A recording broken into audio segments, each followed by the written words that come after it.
Kolda, la région du Fouladou, se trouve au sud du Sénégal. Vers les années 86, un ami membre de Dalaïloul Khairat, le vieux Ibrahim Ndiaye, était un ancien combattant 39-45, qui avait invité le saint homme Elhadj Mohamed Moustapha Ngom chez lui à célébrer un magal à l'honneur du prophète Mohammed, paix et salut sur lui, la lumière, le sceau, le bien-aimé de Dieu. Le vieux Ibrahim Ndiaye disait: j'ai aimé et connu qui était le prophète grâce à Elhadj Mohamed Moustapha Ngom. Le saint homme Elhadj Mohamed Moustapha Ngom prédisait beaucoup d'événements qui vont arriver en Casamance et en Guinée-Bissau. Aujourd'hui, le vieux Ibrahim Ndiaye est décédé et a laissé une famille derrière lui. Je vous invite à écouter les témoignages de ses enfants sur le saint homme Elhadj Mohamed Moustapha Ngom. Asalaamaaleykum mbokku Tekno TV ak mbokku ñu seetaan tey ñu fii si Kolda tey ñu seet si salaamaaleykum jaar Elhadj Mohamed Moustapha Ngom ñu jël seetaan tey ñëw seet si tey ko dalaloon mooy Pa Ibrahima Ndiaye mu gaañu léegi dañu ñëw seet si ay doomam kii ñu ñëw jël si ko dalal lépp loo xamante ne Pa Ibrahima di bàyyi woon Ndiaye. Asalaamaaleykum ñu bàyyi léegi dañu présenté ay doomam. waaw pardon maaleykum bisimilah. maa ngi judd le 1967 sama papa mi tudd Ibrahima Ndiaye sama yaay Aliou Sow maa ngi judd Kolda 1967. bon man maa ngi Kolda fii man maay taawu Ibrahima Ndiaye maa ngi judd Adéane mais daanaka fii la nu màggee fii la nekkee xale ba léegi paa bi am fi kër macha allah bu bàyyi fii jaboot bi am bu jaboot fële Adéane ñun nag ñoo ko fi représenté waaw.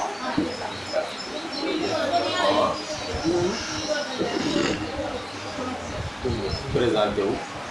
il est fan présenté la. Salaamaaleykum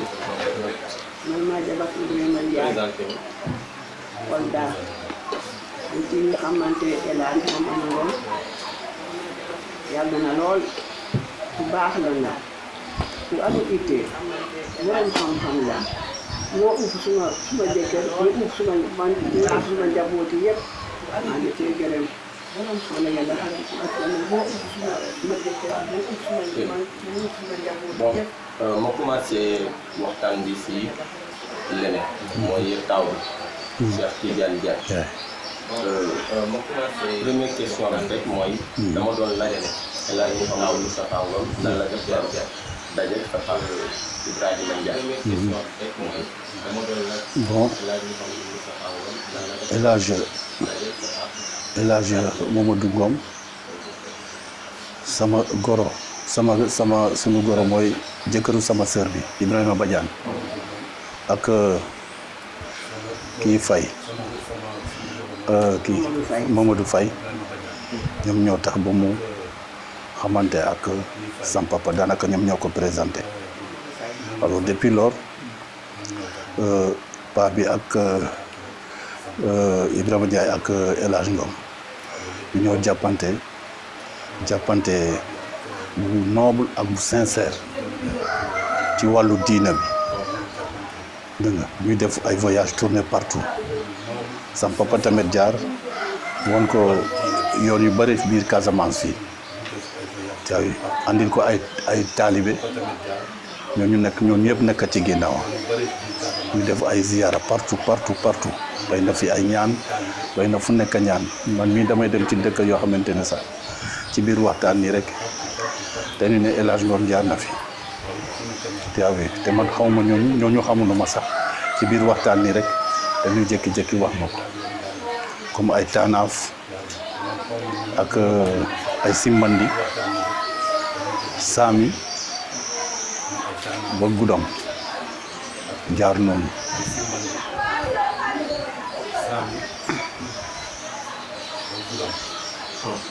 dem nañ ba je crois à Ziguinchor Diaroumé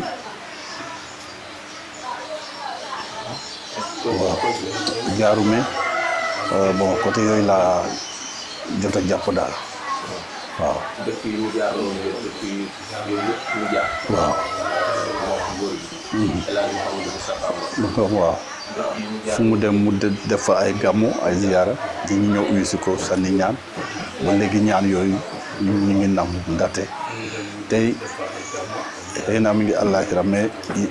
population baa ngi koy gërëm fépp fu mu jaar population yaa ngi koy gërëm ñu ngi wax ay histoire am bu baax ay ñaan yu mu bay ba léegi sax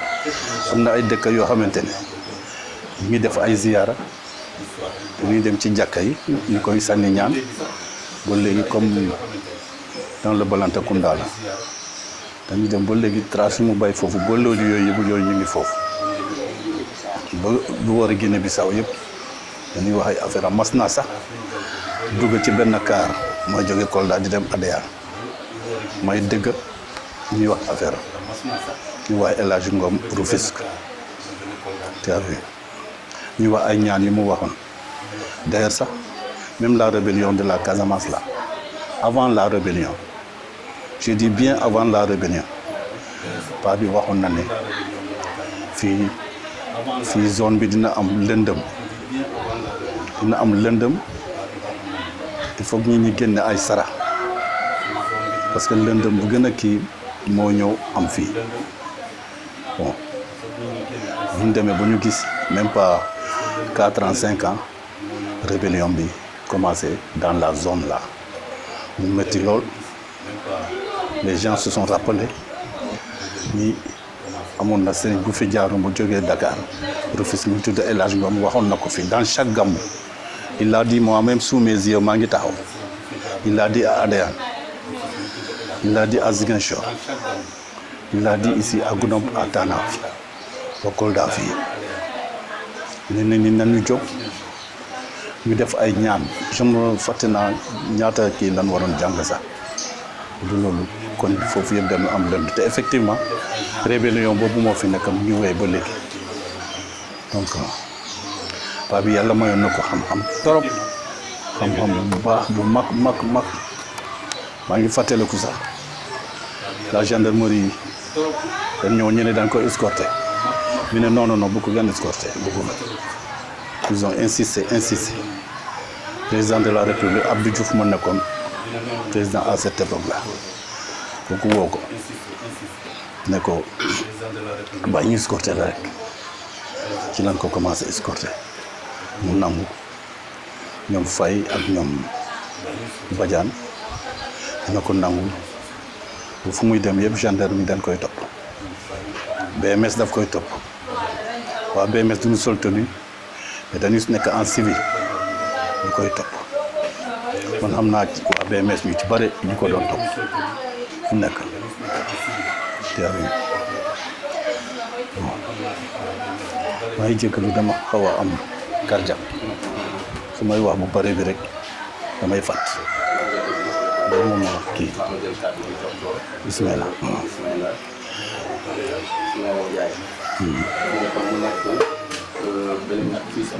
oh paa bi dama doon laaj Paa Ibrahima Ndiaye en quelle année la organisé fii gàmmu Kolda bi ban année la dalal ci góor gi. si j'ai un peu mémoire maa ngi fàttaliku ban année la dalal ci parce que les années 85 86 parce que dans le fekk maa ngi jàng c'est un peu jeune aussi maa fàttaliku gàmmu premier gàmmu bu Kaxar organisé fii ñu invité Serigne gàmmu bu rëy la woon teew sa dafa tomb taw fort aussi yaa day di doon ànd ak musulman la vraiment avec gàmmu bi am na ñu en masse waa kon ñëpp gën nañu te paa bi sëriñ bi comme sa mag ni ñu ko waxee sëriñ bu am xam-xam la yàlla def ko may xam-xam donc nee nañu yeete nit ñi si domaine l'islam te man jàngal ñu bëri donc ça vraiment yàlla si biir voilà ci li ma fàttali ko si des années 85 année 84 boobu la fa dalal fii nan la ko doon dalalee organisation organisation bi avant de day di loolu demande adressé à l'autorité locale ensuite mu bind ay carte d'invitation ak les notables du quartier ensuite mu invité mu yëgal les voisins waaw loué ay chaises waaw lépp en tout cas lépp lu mu dem si organisation bi daf ko doon def vraiment c'est loué ay chaises am na ñu doon jógee ba alliance ba lépp lu mu dem si organisation ñu doon mën a bon dernière question bu moo bëggoon laaj si yow rek mooy Pape bi est-ce que bàyyi na fi ay archives yoo xamante ne moo kii yi amoon nañu jaar-jaar archive pas archive photo waxtaan si xam-xam ak lépp lu ñu bàyyi woon tamit photo tout ça lépp caméra yoo xamante ne luy archive ñu ci bàyyi woon ci tool tamit ñu ci bàyyi woon tamit sinon bon si caméra kon si xam-xam mais malheureusement si photo on n'a pas les archives amuñu archive kon moom amul woon sens mu photo moom mooy boobu il faut que ñoom Badiane Fele te ñoom Assou Ndiaye ñoom ñoo war a kii Badiane moo war a gérer affaire yooyu. Moi, c'est moi, on était jeunes. Comme je moi j'étais très jeune, moi en chance mais peut-être ñoom Badiane wala ñoom ñoo ko war a yore. ñoom ñoo archive jàngaleen moom lan la doon jàngalee fii ba ngeen naw ndax xam-xamam rek carrément ndax lu mu doon def yéen ñi kéemaan te lan la gis nañ wala jàngale islam gis nañ jàngale l'islam bi gis nañ ko ak ay kéemaan yëpp gis nañ ko parce que yu mu doon moi je me rappelle ça à Adéane d'ailleurs dëkk yu mu def yooyu yëpp def na loolu à Tanaf def na loolu à Goudomp Adéane ak Ziguinchor bon continuer dem boor yi fële nu mu tudd côté Bonna boobu man nag du ma doon dem mon travail ne me permettait pas mooy continuer ak ñoom boo traverser zone bi boobu laa jël maire bi peut-être ma xam ci dara jógee Ziguinchor ñëw côté Bonna ñëw man duma ko teewe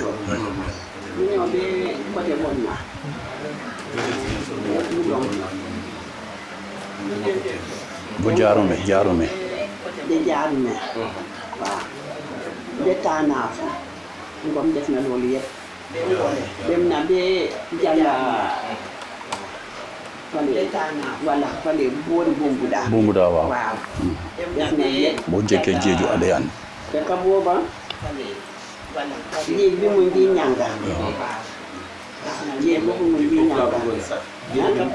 ni mu doon ñàngee noonu waaw jéeg bi mu ngi ñànga boobu jinne moo nekk foofu boobu jinne moo nekk foofu jiree ji jinne boobu moo ko rey boobu jinne moo nekk foofu Guinée bu jaatu dem boobu j'ai appris l'histoire là waaye depuis Ngom tombe foofu affaire bi foofu la sedda ba visité yi bi de daa amoon boobu man boobu dem ma foofu na waaye gis naa ko xeexi Guinée Bissau dem fii Ngom lu ma gis yëpp wax nañu fii te ñaanam tamit tax na bu affaire boobu feeñ ne deret boobu amul dara am na ne deret boobu amul yàlla loolu li waroon ñëw noonu amul sarax amul dara foog mu am. déedéet loolu foog mu am après mu def après mu passé. ndax xeex boobu def na direct nee na loolu li waroon ñëw noonu amul sarax amul dara foog mu am. déedéet loolu def et je me rappelle bal xam-xamam bi ndax yeneen koo wax doo jee heure bii tëjee woon ñu jël ko ci boobu xam-xamam bi te moom mu ne moom kuluku Sénégal amul sëriñ bu leen fii suñu mën naa ko jàngal taal bi mu amul kuluku Sénégal amul mayu yàlla la mën naa ko jàngal yónnee dafa ñu mayu yàlla moo ko jox maa ngi fàttaliku benn kii ADN fu mu ne en Guinée-Bissau il faut que mu am un président musulman bu ko mën a gérer ba foofu histoire du am maanaam à l'époque coup d'état moo doon am ay coup d'état ay dóorante bal fii ay kii dafa doon am bari na woon trop même tout récemment le nouveau président là depuis mu jël pouvoir bi je me suis rappelé lu Mor Ngom wax xam nga c'est un musulman ma ne sëriñ bi ma sonn wax lii Guinée-Bissau léegi lay doog a ne mi ne ma su ko un président musulman jëlee jullit musulman du kenn doo dëgg bal takk na foofu dina stable coup d'état yu daan am yëpp dootul amati su fekkee ne un président musulman moo am man keroog bu kii monté xaw ma naka Mballo le nouveau président là Omarou Mballo sama xel dafa dem automatiquement ci lu mu wax mu ngi koy wax ci gàmmu Adéane bi ci waa Adéane yàgg na trop je ne peux pas me rappeler de cette année là mais c'est dans les années 80 waaw 70 ñëw ba ay 75 ñëw 80 yooyu j'étais jeune encore mais je me rappelle de cela mi ne Guinée-Bissau il faut qu'un président dafa tombé woon sax benn problème bu amoon Guinée-Bissau benn Guinée musulman moo ne na sëriñ bi ñaan pour la Guinée-Bissau pour jàmm am foofu mi ne dina sànni ñaan mais pour Guinée-Bissau am jàmm il faut un président musulman bu mu jiite réew mi ci la jàmm di am kooku maa ngi koy fàttaliku bu baax a baax du ma ko fàtte mukk parce que tout récemment bu kii jëlee pouvoir bi je crois il y a 6 mois en arrière sama xel dafa dem directement ci loolu ma ne ko ba mën a Guinée-Bissau léegi c'est fini stable bi c'est stable waaw boobu je me rappelle de ces faits là te fii bu soobee Yàlla di nga dem bu àdduna tukki doo dëgg am na Guinée-Bissau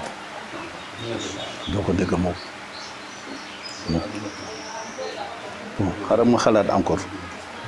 xam nga affaire bi lu yàgg dina am yooyu fàtte mais ci biir waxtaan nii rek da ngay dem nga fàttale ko waaw moo tax bu maire bi waxee Guinée-Bissau rek ma fàttaliku ne bu sëriñ bi waxoon mu ngi koy wax à Adéane à la place kii bi ci kanam kër chef de village kër kii sama liggéey ci bayal boobu foofu la ko waxee. loolu de loolu laa ci xam. yeneen dëkk yi jaarume daan nga ànd ak moom ba foofu. waaw jaarume yeneen maa ngi jaar. yow yan dëkk nga ànd ak moom. yeneen dëkk yi jaarume daan nga ànd ak moom ba foofu. waaw jaarume yow yan dëkk nga ànd ak moom. bon naa. bon naa waaw bon naa. bon na ngeen àndee foofu ak moom yan waxtaan la ko def yan kéemaan la ko def. waxtaan na ko tuuti rek pour ñu joolaay naka foofu rek. yan parce que problème bi joolaay boobu kay moom première waxtaan na ko génn dem laa ko joolaay naka waaw loolu nag gis naa ko ñëw na côté bi joolaay ñëw na bëre duma tuuro am na gis naa ko moom nan la ko doon waxee nan la ko doon waxee. lu mu doon waxee ne gon na foofu noonu. bon naa mu ne lan la doon wax foofu mu ne rebelle joolaay lu mu doon waxee pour daal mu ne loolu gon na foofu noonu mu ne bés dina ñëw mu ne lan la joolaay dinañu rebelle wu. waaw dinañ rebelle wu ci Casamance. mooy rebelle Casamance. mu ne bés dina ñëw joolaay dinañu rebelle wu. waaw benn rebelle yoo am fii Casamance. waaw moo nekk ne ba léegi sax xanaa ci at yi la tànnee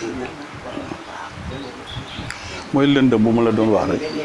loolu mooy lëndëm bu mu doon léegi kii. moom lan la wax si saafara pour ñu saafara loolu. question bi may laaj lëndëm bu ma la doon wax moom mooy léegi lan la wax si saafara. gis bi nga xam ne nii moom doom la si kàddu yooyu la xaw ma di yóbbu moom mooy ndox yi maanaam di yóbbu daal bi nga xam ne nii moom doom la lan ngeen mën a xaw ma di yóbbu. waaw boobu Ousmane la moo fi nekk parce que boobu Ousmane la moo ko mën a wax parce que man gàmmuñ côté yële laa fekkee. si loo mën a rappelé day doon si kaw day doon jàppa ko. day doon yeete surtout nit yi nañu jàpp diine bi fukki loxo day di julli ñee dul waxtu bu ñu raw même soo fekkee ne yaa ngi liggéey waaye wala yaa ngi jàpp dara waxtu bu jotee bàyyi looy def lépp nga julli. waaw ñu fàttali ko yàlla waaw parce que yàlla la ñu am yàlla moo ñu sax donc en gros loolu laa fàttali ko seen loolu ndax ñu njëkk ñu trop si affaire bi waaw ñu jàpp diine bi ñu topp diine bi loolu laa fàttali ko ah jërëjëf kon comme que wax ngeen jaar El Hadj Mouhamadou Moustapha Ngom ci mu ànd ak Paar mu jaar moo jaay donc ci mu demal loolu yëpp en gros moom kon benn yoon boobu rek la defoon gàmmu bi si Kolda gàmmu bi waaw je crois que boobu ñëwaat ko wala ñëwaat na si diggante boo xam ne dafa gàmmu ñëwaatul wala ñëwaat fu muy je dem crois ñëwaatul mais dafa daan ñëw ba ci zone boobu côté Adéane dem Tanaff wàcce noonu Goudomp Adéane Ziguinchor jaaraat noonu. kon muy mujjee bi loolu rek la leen dégg. waaw na ngeen jàpp diine. waaw jàppal islam bu baax waaw bon. muy mujjee bi maa ngi leneen loo xamante ne ëllëg dina fi am lu ci Kolda jàppal islam. bon man gàmmu fii yëpp fekkee ma ko man fekkee ma ko parce que man kii moo fi nekkoon man j'étais côté Adéane boobu xam nga paa bi dafa amoon ñaari kër nous on était là-bas ñu ñoo fi nekkoon ak maire bi. jërëjëf kon ñu leen di sant di leen gërëm bu baax a baax si ni ngeen di mën a affaire bi interview jërëjëf kon am nañu tamit ci jaar-jaar yi lañ ko wax. parce que lu am solo la. ñu ngi jiite yi tracé ñu ngi jaar. ñu jaaroon yëpp ñu fi bàyyi woon. ndax dañu fekkoon na askan wi war a fekkoon na jéem. waaw bon. ñu leen di sant di leen gërëm bu baax a baax. mais lenn est-ce que mën ngeen ñëw wax si Paar waaw Ibrahima Ndiaye waaw kay moom leen ngeen nag doo leen gis moom ngeen ñëw si Paar ban góorloo paa bi waaw paa bi moom nag ngeen nag doo leen gis il fut un ancien combattant. ban góorloo Il a fait la guerre 39-45. Bon. Après bu mu fa jógee il fut chauffeur ñu jël ko xam nga à l'époque munu paa yi def nii keeru 30 anciens combattants yi ñu jàngoon tuuti français lan lay jóg jël directement dugal la ci administration soit nga nekk chauffeur soit nga nekk policier à l'époque on les appelle les gardes-cercle. est-ce que soit ñu seet ñu bëri fun lay dugal man sama papa dafa nekkoon ci comme chauffeur mu servir à Ziguinchor tuuti après ñu affecté ko Kolda mu ñëw fii comme qualité chauffeur ñu affecté waat ko Ziguinchor ba foofu la jëlee retraite mu ñëw toog mais bu mu ñëwee il a tissé de bonnes relations avec Serigne Mourtada Mbacké il était mouride ñu dem di ñëw di dem di ñëw di dem di ñëw après bokk na sax ci staff organisation mu nekkoon Ziguinchor ak Adéane mais dafa dem ba mu gis ne amul lu ko neex lu mu gis foofu affaire bi daal ay détournement xaalis ñoo fa nekkoon entre staff bi foofu ci la génn mu toog ay temps diggante boobu nga xamante ak ñoom El Hadj Ngom depuis foofu la soobu nag ci daayira El Hadj Ngom mu ci def xaalisam dëgg nag parce que dafa doon jël xaalisam di jënd nag muy béy dugub di andi ay saaku dugub fii man dañ doon fële bu ñu béyee dugub ba góob ko ba wool dugub bi day génne ni mu ne ma bii pour gàmmu moon góom bi je me rappelle ba muy jënd nag ñëw ñu gàmmu fii moom néanmoins sax daanaka du bugg moom ñaan rek la soxlam ci paa bi du bugg sax Ngom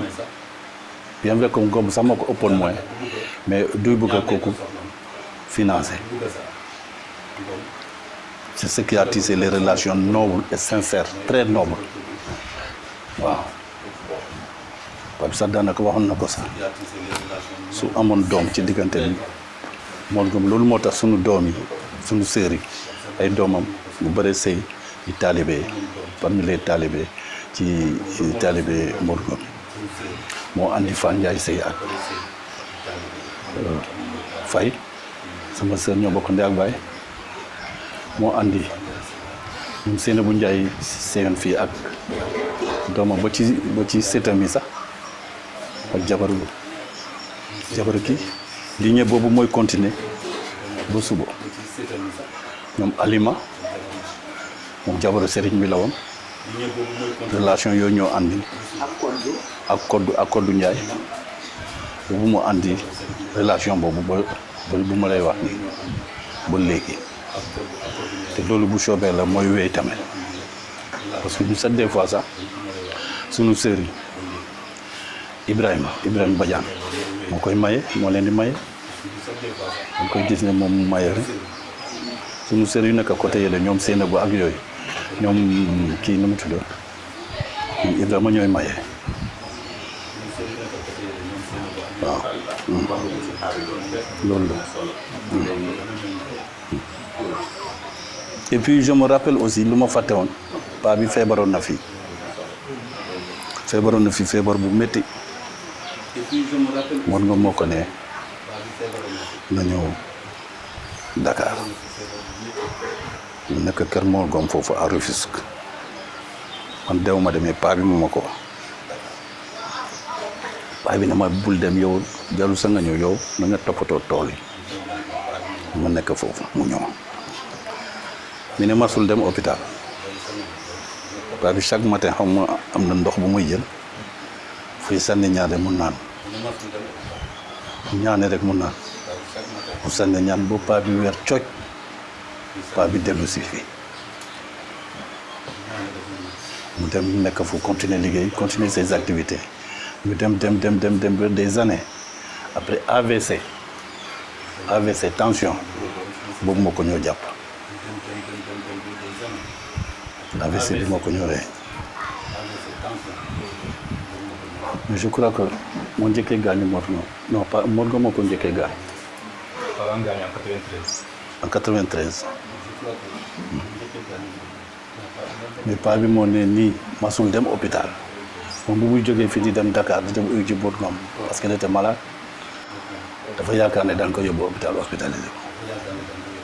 mais Mor Ngom daal day jël kii ñaan jox ko mu naan noonu la ko doon def ba mu wér feebar bi jógee ci yaram mu ñëwaat. donc ma yokk tuuti si paa bi comme Samba ni mu ko waxee paa bi il a commencé par chauffeur la woon à la préfecture de Ziguinchor après ñu ngi ko Kolda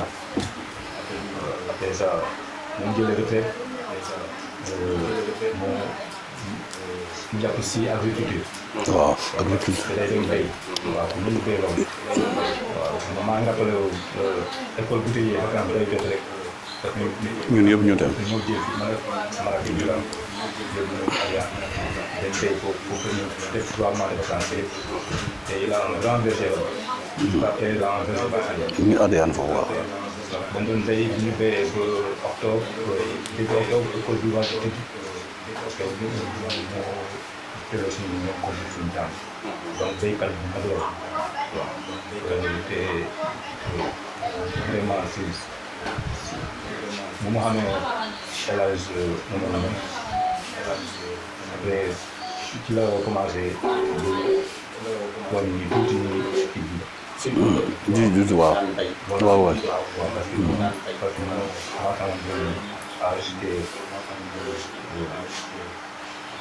ñu demee comme ñu ñëwoon Kolda ñu ñoom yan ay xale la woon. ñoom Serigne ak ñoom Seydou. waaw waaw. ñoom am waaw te comme chef ñu ko waxee il a été aussi il a collaboré avec le Nour fii. D'ailleurs même il a tuddee na Serigne bi doon Serigne Mourtada ak Serigne Saw Suwaybu. Serigne Mourtada ak Serigne Suwaybu. tuddee na leen doon donc commencé tuwoon na ak Nour bi bon par la suite après ñu xamante ak Serigne bi moom la bàyyi affaire bi quoi. complémenté loolu laa bëgg indi quoi. waaw jërëjëf léegi sa kàddu bu mujj boo xam ne lan ngay gën a fàttali ci lii boo xam ne lan ngay gën a laaj xam ne sa bàngoom. waaw li may dénk daal vraiment d'abord yéen maa ngi leen di gërëm d'abord si boole ñu ma def kon El Hadj Man Ngom nekku fii mais on dirait que ñu ngi fii parce que si on vous voit on voit le marabout. waaw donc certes peut-être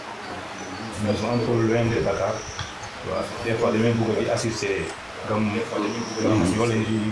def foofu quoi. parce que le temps et la distance peut-être y a le moyen donc vraiment kontaan nañ trop ci sa ñëw bi parce que loolu li ñu def nii c'est un boulot vraiment kii bu am solo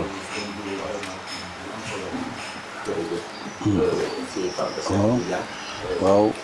te maa ngi leen di gërëm bu baax di leen di ñaanal yeneen di masaw d'abord yoon bi coono bu ngeen am yëpp ci yoon bi mais loolu yëpp Modou Ngom jar na ko jar na lu raw loolu ñu ngi leen di gërëm bu baax a baax a baax te lii man li ngeen def nii dama bëggo maa ngi leen di bon je ne sais pas maa ngi leen di naan lii suñu mënee am chaque année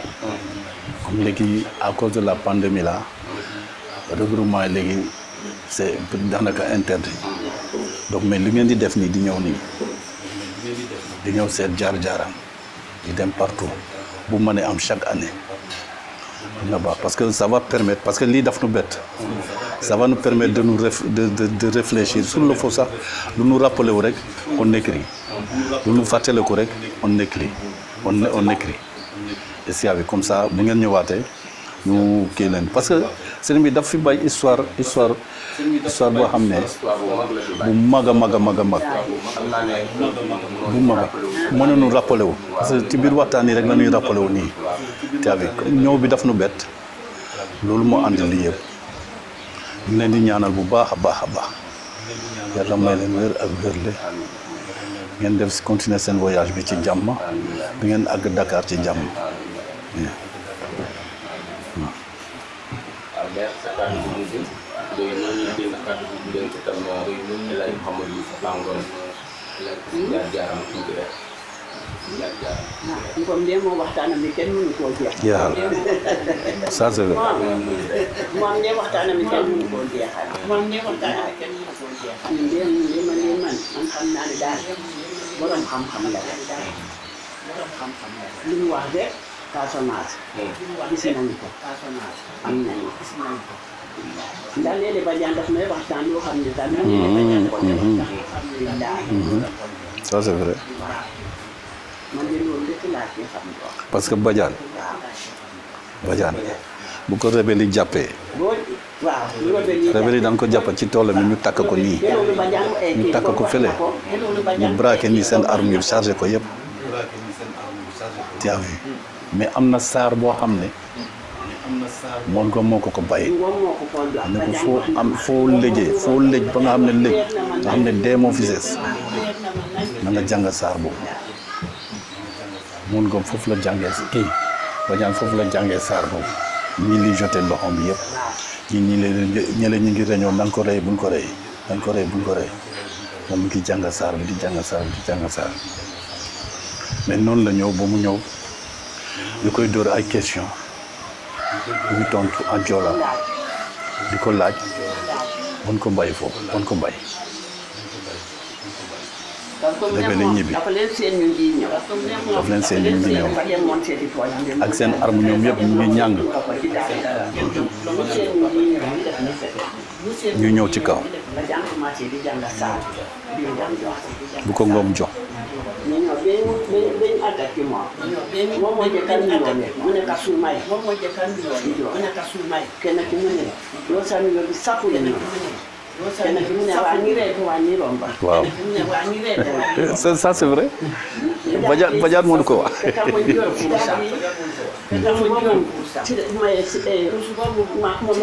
moo ko jox fol jaamu mu jël montoron bi yéene koo gaale mu simmi dàllam simmi tànkaram ñu jël loxo bi poñe ko ci ginnaaw ñu jël seen buum yi fii bu ñuy takka seen jigéen bi ñu ko ñuy naan poñe loxo bi ñu takk ko ci ginnaaw léegi ñu tax na ko laaj ne yoo wuti fii mu ne am nga fetel mu ne waaw fetel baa ngi ci biir ci Joola la ñuy lakkale Badiane mu ne jardin Sengel la ñuy nekkoon foofu la ñuy liggéey di gaar ni sol na ñun daa ci jógee foofu ma ne ma ko fii jardin ñu laaj ko yow bu doon su nga dégg mu ne déedéet dégg naa bu doon kaw bi laa dégg mu ne yow nga jógee kawul ñëw ba fii ma jógee fii mu ne waaw ne yow ñoo def am militaire yi ne yow ñoo def am ñi nante naa ñoom de léegi bi ma def dara xam mu ne Sengel Joola Kunda koo xam mu ne Sengel Joola Kunda koo xam kooku dina xam nga am na doom ñu tuddal ma ñu tuddal sama jabar ndeke doomi fii jéegi mu nga fa mu ne kooku da nga xam kii Sengel Joola Kunda mu ne déedéet fii tëgga bu gaara mu ne ku tëgga bu gaara mu ne waaw kooku dooma mu nga fa ci suuf ñu xam ci daal di foofu mu dee mu ne kooku sa xarit la mu ne waaw xale bu góor bi mu ne pourtant man xamuma la de mu ne man doom yi ñu ko dalu garab bi Badiane mu ne man de xam naa xaw ma la waaye sa mag moom xam naa ko mu ne man kooku doomam la mu ne mu ne firi ya loxo ñu firi loxo jigéen yaa ngi woy ci biir yaa ngi woy ci biir ñaar xale doon jógee foofu ñu dem foofu loolu gis na rek nit kaal bi ko ñu jigéen ñi teral ko bu ko teral moom mu ne léegi ñaar ma te daa yow ku dem ma dagga sa noppa bi mu ne dagga suma noppa dagga bi na noppa bi daw si kenn ki moom dañuy daw Badiane mu na mu ne kaa ñu dem ci jardin bi ñu àndaanam bi ci jardin bi ñu ubbi buntu bi mu génne fetel bi woon na leen ñu nangu fetel bi ñu sol simbi dàllam bi ak pantalon bu mu sol ci biir kilo la ñu desal kenn ki mu ne waa ñi jël simbi san bi kenn ki mu ne waa ñi jël simbi san bi ñu bàyyi ko mu ma dem jaar foofu la ñu bàyyi Badiane kenn ku mën lañu fi jéejee ñu fi jéej ñu moom a jéej waaye naa ñu jéej duñ la def Badiane ne ñu la joxal yoon bi ñu fi akkee la bi tànka neen ñëw nañu suul mine antipersonnel ci bunti toolam daal di door ko ci ginnaaw boti fetel bi kooku nag moo ko sonnal nag ci mbaggam mu naa su njaay gis ko rek ci weer ko ñu mu yow teekoor bi dafa la jàppal de yow nga ko yaram mu ne xëyal naa fi njaay ne dama tasee gaañ yi ni la doon ku jëkku ñëw Badiane dan la mu ne man kay su ma fanam moo jeex ak ñaani Alaaji Ngom ak ñaani Mor Sow te bu dul loolu dañ ma pare ko duñ réew ma te gaañ yi ñoo ma fekk ci suma tool Alaaji Ngom li mu wax yëpp Badiane gis na Badiane gis na ko te ñëw nañu suul miin mbirim lu mu dugga foofu gis nañ ko miin ci bunti tool bi miin antipersonnel billaahi ndekete kaa ñu ñe suul bu miin bi waaw Badiane toog te dama am semaine na xaaral ma dem fa mu fekk gasi bi ci bunt bi Badiane daal di ñu xool bi nangu mu dellu encore mu ñibbi ma dem wax ko militaire ma dem ci tam di wax ko militaire ñu àndaa génne kati ñii ak seen appareil bi ak genre fourchette yooyu am na fourchette yi genre kii yooyu la ñuy génnee miin mu yow yàlla may na la chance boo déggaati nii rek da ngay sote foo yëkkati appareil bi fu miin nekk boo kii nii rek daf koy détecté day sonné mu ne xale bu góor bi nii la gasi bi mu ne xale bu góor bi nii la gasi gis nga lii mun nga koo def nii waaye boo ko déggaati rek dina kalaati ne tey ñoo yóbbu meen Badiane ma ne mu ngi dem seen soor waaw boobu laa bëggoon wax sax ñaari tay mag ñaari kumpa ci oto bi dañuy dem pomus ñaagi non Sindon fekk ñu gasi miin bi Sindon la woon ñu suul miin bi ci yoon bi dafa fekk comme ko Badiane oto bu ndaw la yor wala sama na ko mu moytu ko dem léegi oto frigo buy ñëw boobu sote oto bi yëpp yàqu Badiane dafa dem yàggul mu dëgg bum mu dëgg bum fakk moom rombal moom chaque fois suy dem Sarr suy génn ak oto bi Sarr bu ko Modou Ngom jox boobu lay jàngam muy dugg ci oto bi di dem di voyage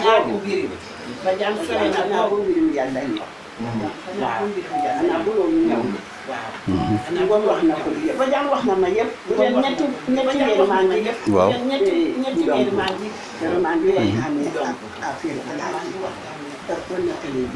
dañu fàtte yu bëri sax on a trop oublié il faut que ñu toog ñu réfléchir di xalaat di xam moo tax seen ñëw bi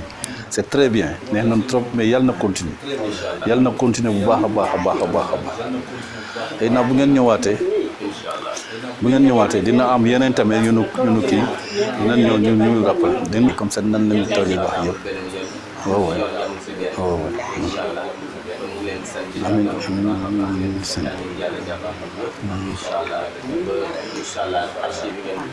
waaw